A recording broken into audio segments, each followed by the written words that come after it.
Io ringrazio il consigliere Boem per sostenere questa mozione che abbiamo presentato e tra l'altro ricordo a tutti che si tratta di un trattato internazionale che è stato sottoscritto da 173 Stati, per cui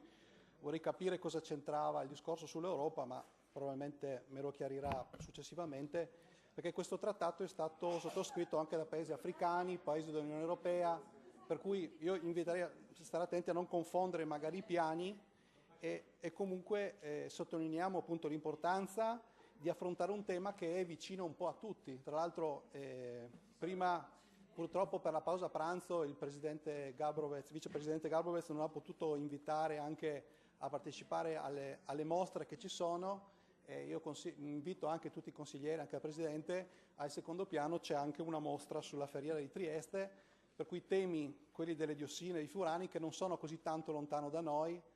Lo ricordo perché chi non lo sapesse, anche qui è stato fatto un monitoraggio sul nostro territorio delle diossine e dei furani e in pineta Minussi, che è la pineta di Servola, si sfora il limite per le diossine, quindi 1,5 volte quello che è il limite, e nella scuola di via Svevo abbiamo un valore pari al limite e nel resto della città sono comunque valori molto molto alti. Tra l'altro l'ARPA dice che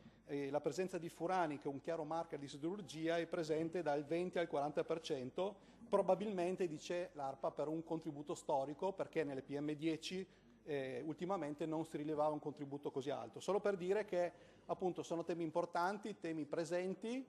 e che hanno una grossa ricaduta anche sulla salute dei cittadini, per cui auspichiamo un voto unanime da parte dell'Aula. Grazie.